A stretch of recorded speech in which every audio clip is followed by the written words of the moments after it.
Querida familia, los saludo con la paz de Cristo a todos. Día domingo, día del Señor y día de honrar la palabra del Señor, día de honrar el Espíritu Santo, escuchando nuestras alabanzas y escuchando su poderosa palabra, la palabra infalible de Dios. Dios ha puesto en mi corazón un tema que es importante para estos días que estamos viviendo. ¿Cómo enfrentar la crisis? ¿Cómo enfrentar la crisis? Pero cómo enfrentar la crisis no así a la manera como cualquiera quiera hacerlo, sino a la manera de Dios, con una fe, con esa fe que el Espíritu Santo nos da, que es una fe del corazón. Primero vamos a establecer o estar de acuerdo que no debemos entrar en medio del temor, pues la crisis financiera llegan a nuestros países de forma cíclica, se repiten de en cuantos años. Y no sería la primera vez que enfrentaríamos una crisis acá en Bolivia y en el mundo. Voy a hacer una oración para pedirle al Señor que nos guíe y para que usted pueda recibir, de acuerdo al propósito de Dios, su palabra. Padre, invoco tu presencia en esta mañana, con alegría, con gozo en mi corazón, sabiendo que tú eres el Dios de las crisis, el Dios que cambia los problemas en bendición, la maldición en bendición, que tú transformas las situaciones, por más graves, por más temerosas que sean, en un oasis de bendición. Por eso es que creemos en ti, creemos en tu palabra, y pido, Dios, de que usted nos guíe en esta mañana de una manera especial. Queridos hermanos, familia, en segundo lugar, debemos considerar que el tiempo de crisis, que entendemos que es un tiempo de peligro, tiempo de amenaza, pero es también, como muchos dicen, es tiempo de oportunidad. Detrás de este tiempo de grandes nubarrones, que se ven una tormenta que aparece delante, hay un sol brillante de esperanza, de luz y de grandes oportunidades. Vamos a ver esto. Esto es muy interesante. Detrás de este tiempo hay ocasiones únicas que usted, de una manera sabia, las puede hacer crecer. Las crisis manifiestan siempre una realidad difícil que desanima a muchos, por cierto, pero que por el otro lado agudiza el ingenio, la creatividad, la osadía, que es transformada en una gran bendición. La palabra del Señor en Proverbios 10:22 dice: la bendición de Jehová es la que enriquece y no añade tristeza con ella. Fíjese usted. Y Nehemías 13:2, que estaba, Nehemías, usted sabe la historia de Nehemías, estaban los muros caídos en Jerusalén, no tenía esperanza de nada, pero él dijo esto: mas nuestro Dios, dice, cambió la maldición en bendición. Queridos, no necesitamos ser muy audaces para revertir en nuestro favor ese tiempo de crecer y de prosperar.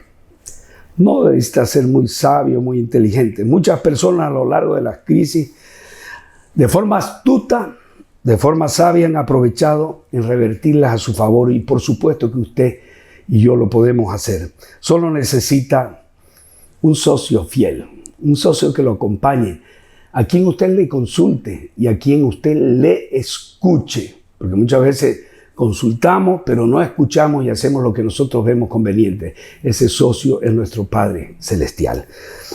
Me recuerdo una situación de crisis inmobiliaria, por allá, por más o menos 2003, 2004, realmente era una situación bastante difícil. Mucha gente entró en pánico, empezaron a venderse los inmuebles en muy bajo precio, empezaron las personas a no poder pagar sus préstamos para pagar sus terrenos, sus casas, y el banco procedió a liquidar, a vender, porque necesitaba recuperar su plata. Yo hacía apenas unos años que me había convertido y y ya manejaba algunos pasajes bíblicos. Y uno en especial que hizo rema en mi corazón, un especial versículo, fue el de Proverbios 37:25, que dice: joven fui y he envejecido, y no he visto justo desamparado, ni su descendencia que mendigue pan. Yo decía, qué tremenda afirmación. Y fíjese, analizando este versículo, este pasaje, me aseguraba que el hombre más sabio de la tierra, quien fue quien lo escribió, Salomón, fruto de una larga experiencia, prometía a través de este pasaje habría una gran sabiduría. Entonces, primero, nos dice este pasaje que la experiencia de vida, el know-how, como la llaman muchas personas, nos enseña verdades muy profundas. Know-how es el saber hacer, ¿entiende? Segundo, para Dios sus hijos, dice, sus hijos, los justos, no he visto justos desamparados, los justos tendrían un trato especial. Diga conmigo, un trato especial. Entonces, un trato diferente. Tercero, este versículo me promete que no nos desampararía en las crisis. Y cuarto, que mis hijos y los hijos de mis hijos no pasarían por necesidad, no mendigarían pan y no pedirían prestado. Entonces, por eso dice, justo, dice, joven fui. O sea, es una larga trayectoria que ha pasado de Salomón. Y he visto, dice, y no he visto justo desamparado ni su descendencia. O sea, los hijos de los hijos que mendigue pan. Primera cosa, queridos hermanos, debemos apropiarnos con todo nuestro corazón de las promesas de Dios. Las promesas de Dios son fieles. Las promesas de Dios son certeras. No es hombre para mentir, ni hijo de hombre que diría una cosa y no la haría, dice la palabra de Dios. Hermano, aún en medio de las crisis, tales promesas entendí que deberíamos tomarlas y hacer una acción inmediata para nosotros salir de esa situación de crisis. ¿Qué es lo que me vino a la mente cuando yo empecé a escribir este mensaje?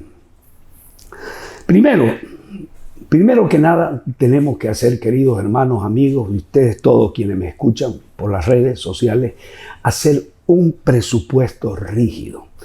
Hacer un presupuesto implica contener el gasto. Hacer un presupuesto significa cerrar el círculo. ¿De qué?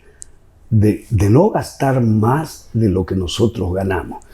Hacer un presupuesto es lo más simple del mundo, lo hemos enseñado en la iglesia. Agarra usted un papel, un cuaderno, hace una raya en el medio, acá dice entrada y acá salida. Y usted coloca cuánto usted está ganando y cuánto usted está gastando. Primero, evitar de comprar artículos suntuarios. No gaste en el tiempo de crisis en ropa, en zapatos, en cosas que no son necesarias. Si usted tiene que ir al zapatero y visitarlo, visítelo nomás. No, que no le dé vergüenza y que le arregle sus zapatos, porque Dios se agrada cuando hacemos eso. Entonces, evite de comer en restaurantes. Puede comer una simple hamburguesa y sentirse muy feliz si usted está agradando a Dios y está conteniendo el gasto. No hacer viajes costosos. Comer, como mi esposa siempre dice, la fruta de la temporada. Nosotros en aquel tiempo teníamos una deuda. Yo entré a los pasos del Señor con una deuda, debía una deuda que para muchos puede ser mucha plata, para otros poca. Pero yo debía algo así de $7,000, que para mí era un mundo de plata. Y nos propusimos con mi esposa liquidar esta deuda. Y empezamos a contener los gastos. Empezamos a dejar de tomar Coca-Cola para tomar una refrigerante en aquella época que era muy popular y muy barata. Popular se llamaba. Entonces aprendimos a subir en el circular del segundo anillo, a subir a los micros. Y no nos sentimos menos, nos sentimos, ¿sabe qué? Con gozo. Me recuerdo que subía yo a los micros para ir a La Hermosa, una obra lejos de acá. Tomaba hasta 2 micros. Pero ¿sabe qué? Quiero decirle, porque tuvimos que vender el auto para contener los gastos. ¿Por qué? Porque me sentía gozoso, tenía un tiempo hermoso para adorar al Señor, para buscar al Señor. Toda situación delicada, toda situación que podemos decir, pucha, miren lo que he terminado, es una situación de gran oportunidad para crecer. Lo voy a demostrar. Entonces, determinamos con no comprar nada que no sea verdaderamente necesario. Segunda cosa que hicimos fue fortalecer nuestra fe.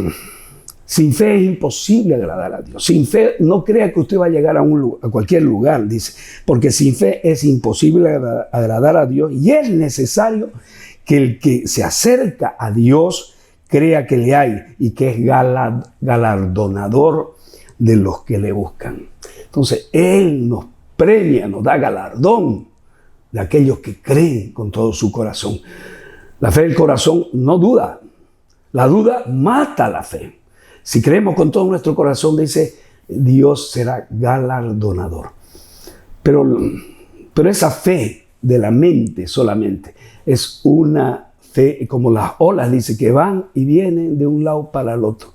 No crea que usted va a conseguir algo así.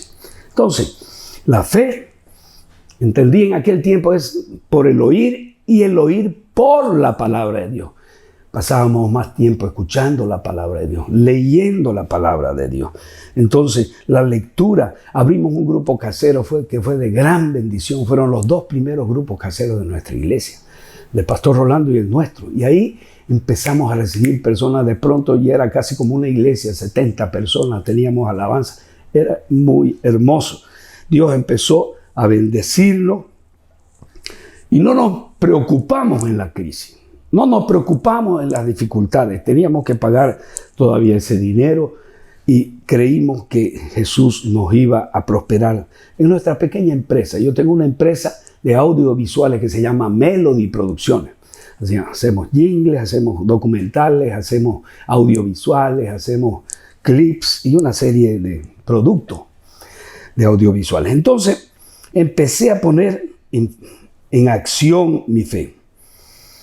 Esa es la segunda, porque la fe no es creer que Dios lo puede hacer. La fe verdadera es creer que Dios lo va a hacer. Yo la veía ya mi deuda totalmente salvada. ¿Cuál fue la tercera acción que tomé? La tercera acción que tomé fue orar y ayunar para que Dios nos proveyera clientes, trabajo en estos momentos difíciles y que diversifique nuestro negocio. Empecé a ayunar todos los jueves sagradamente. De hecho, el jueves nace allá en mi casa y después ya lo trajimos acá a la iglesia. Entonces fue lindo porque realmente empezamos a pagar el precio y vimos la mano poderosa de Dios, que a través de la oración empezaron a llegar clientes. Nosotros empezamos a ganar licitaciones a empresas de clase mundial, donde nuestros competidores eran gente de las grandes marqueteras, vamos a decir, formadas en Europa, que vienen de Europa, sucursales de Estados Unidos. Pero vimos el milagro de la mano de Dios bendiciendo nuestra pequeña empresa, trayéndonos, ganando aquellos trabajos que eran un trabajo que estaban marcando época. Hay una campaña que se llamaba la campaña del buen conductor, que nosotros la licitamos, la ganamos, y eran muchos trabajos porque era mucho tiempo que repetía y repetía. Entonces a una empresa petrolera. Después también, mis queridos hermanos, empezaron a pedirnos no solamente los jingles, no solamente los spots publicitarios, empezaron a pedirnos documentales donde ya teníamos posibilidades de mejorar nuestros ingresos. En este tiempo trabajábamos hasta madrugada, pero pregúnteme si yo me cansaba. Mi esposa y yo lo hacíamos muy felices. ¿Por qué? Porque el cuarto punto y el secreto, ¿sabe cuál fue? Trabajar, hacer una empresa familiar. Trabajar junto con la familia, con la casa, con los hijos. Todos en mi casa trabajábamos. Mis hijas sellaban los paquetes, mis hijas sellaban los CDs que se imprimían, que se grababan. Entonces, amados hermanos, el ayuno y la oración son poderosos. El ayuno nos ayuda para mortificar el hombre interior. No es que por ayunar nosotros vamos a conseguir tal o cual trabajo. El ayuno hace que el hombre interior crezca. Y cuando el hombre interior crece, tiene mejores ideas, tiene mejores, vamos a decir, sugerencias para mejorar su trabajo, tiene mejores salidas. Y el ayuno, mis queridos hermanos, cuando el Señor habla del ayuno, no nos dice que si usted siente de ayunar. Mateo 6:16 dice claramente, cuando ayunéis, no seáis austeros, dice. Está diciendo cuando ayunéis. El Señor Jesús lo daba por descontado que nosotros teníamos que ayunar. Ayunar no es una sugerencia, entonces es un mandato. Los fariseos ayunaban 2 veces por semana, pero nosotros con que hagamos una sola vez por semana es una gran bendición. Entonces, amados hermanos, hay una bendición, además de agradar a Dios, de mortificar el hombre interior, de romper los yugos, como dice, y de dejar libre a los quebrantados. Dice, también el ayuno, ¿sabe qué? Nos ayuda a eliminar toxinas, las cosas malas de las cosas que comemos. Entonces, nos ayuda a purificar el cuerpo, el templo del Espíritu Santo que es nuestro templo.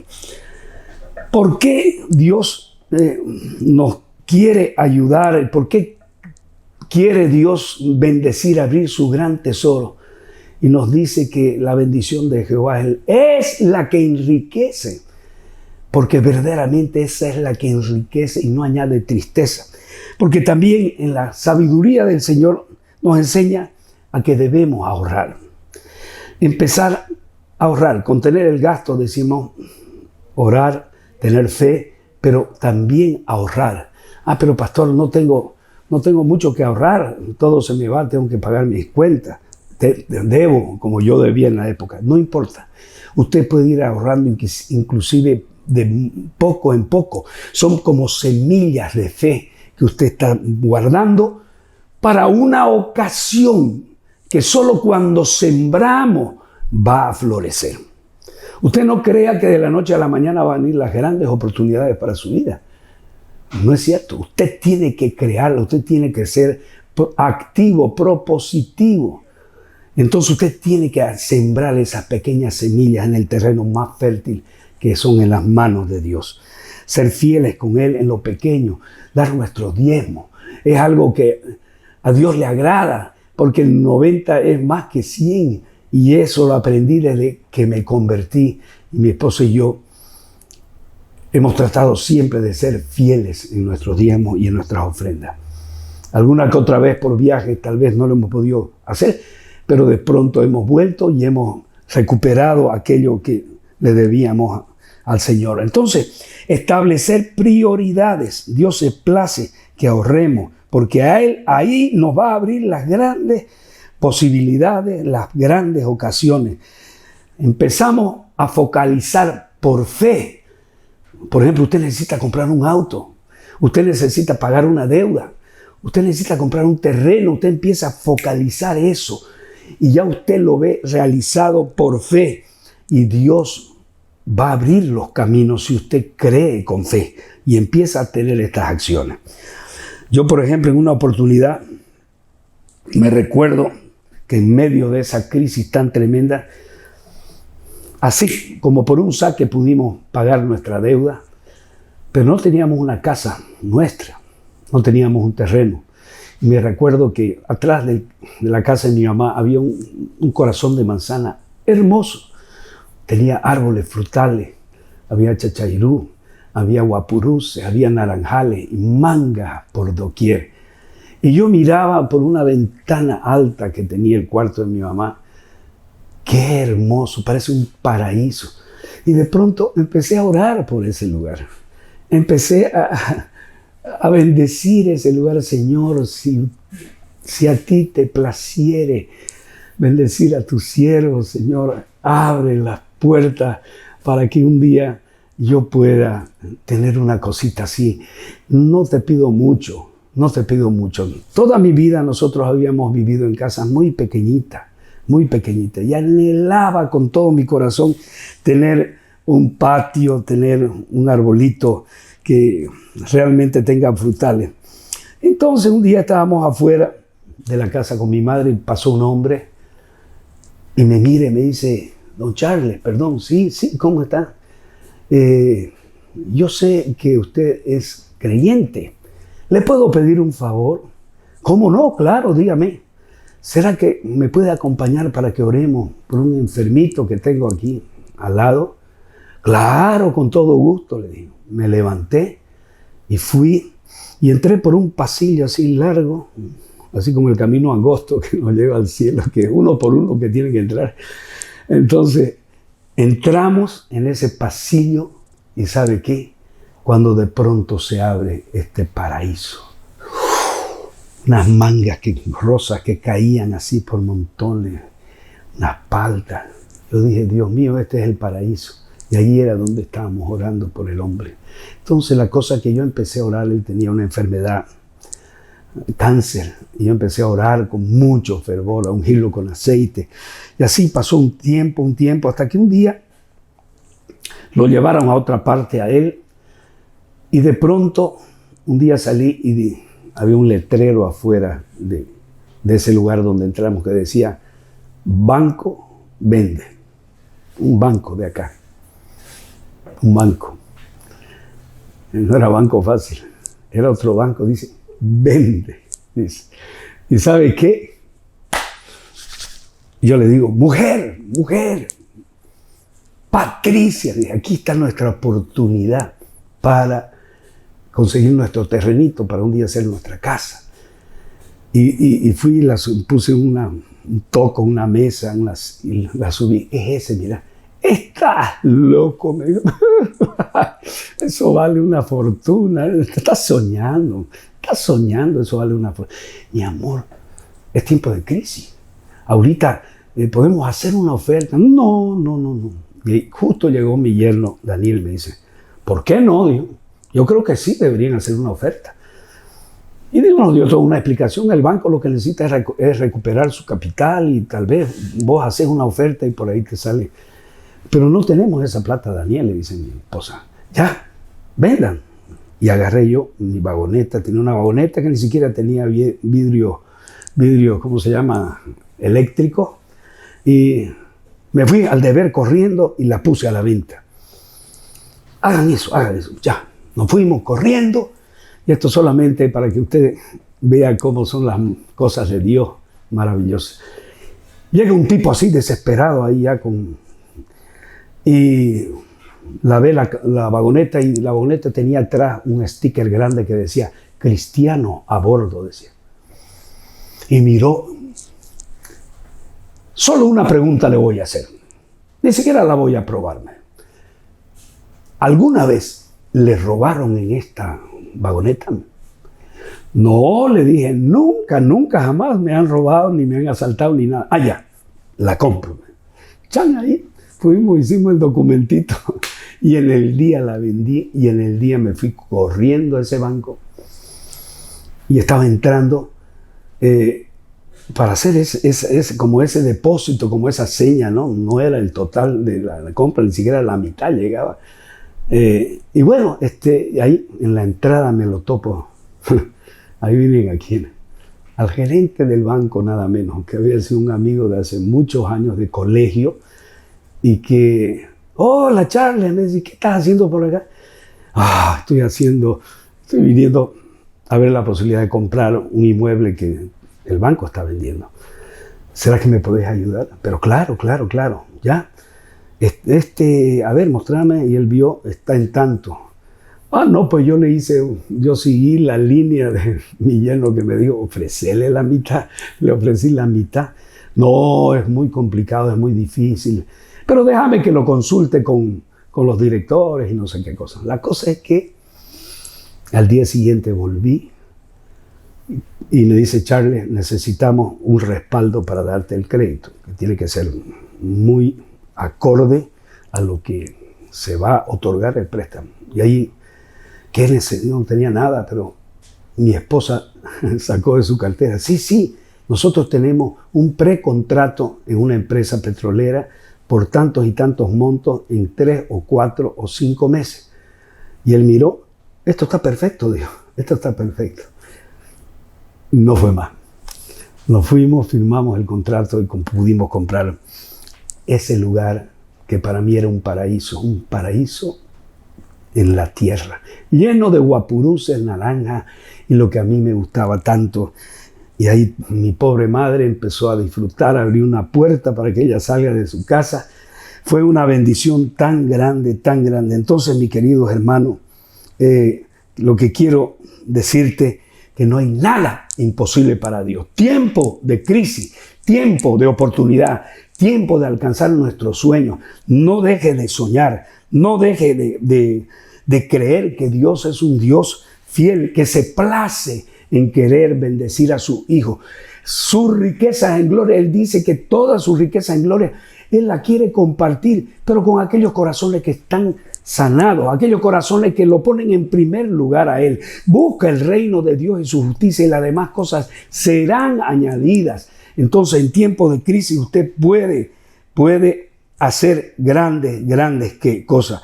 Dios estaba bendiciéndome en estos días y voy terminando.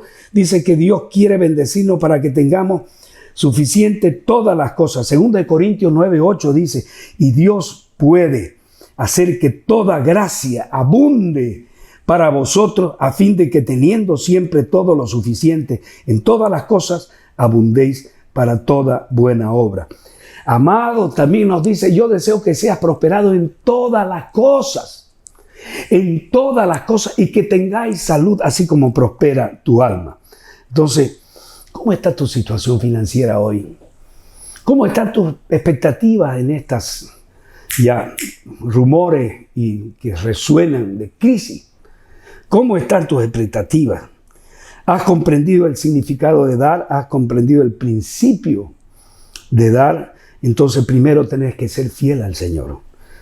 Busca al Señor con todo tu corazón y séle fiel. En lo poco me has sido fiel, en lo mucho te pondré. En la tierra no hubieran hombres más prósperos que Abraham y Salomón, pero Abraham ya diezmaba antes de la ley. Entonces, y Salomón era un hombre tan dador. Entonces, mis queridos hermanos, empecemos sembrando en el terreno más grande de la tierra, pongámoslo fe y como decía Abraham, el Señor proveerá. El Señor proveerá. Diga conmigo, el Señor proveerá. Entonces termino diciendo que Salmo 104 del 10 al 18 dice, Él hace brotar manantiales en los valles. Corren entre los montes, dan a beber a todas las bestias del campo, los asnos, los montes, mitigan su sed. Junto a ellos habitan las aves de los cielos, elevan sus trinos entre las ramas. Qué lindo, ¿no? Ahí nos dice ese otro pasaje que dice que las aves no siembran ni ciegan y Dios no le falta el alimento. Pero usted quiere prosperar, sea osado. Vaya más allá, aproveche, agudice su sentir y búsquele salida, que hay oportunidades, van a haber en esta crisis. Amén. Vamos a orar. Padre amado, gracias por este mensaje simple, sencillo, pero que es fruto de una experiencia de vida nuestra, personal. Creemos, Señor, ciertamente, que como decía Salomón, joven fui y he envejecido, pero no he visto justo desamparado, ni su descendencia que mendigue pan. Bendice a cada uno de los que me están escuchando. Bendice a cada uno, Señor, los que están pasando por un momento de dificultad. Que empiecen a orar, a ayunar, entrar en fe y creer con todo su corazón que Dios no solo lo puede hacer, sino que cuando tenemos esa fe del corazón, ya lo ha hecho. Que Dios te bendiga, hermano. Que Dios te guarde. y haga resplandecer la luz de su rostro sobre ti, y todo lo que tu mano toque en este tiempo de crisis prospere en el nombre del Padre, del Hijo y del Espíritu Santo. Amén, amén y amén. Que Dios te bendiga.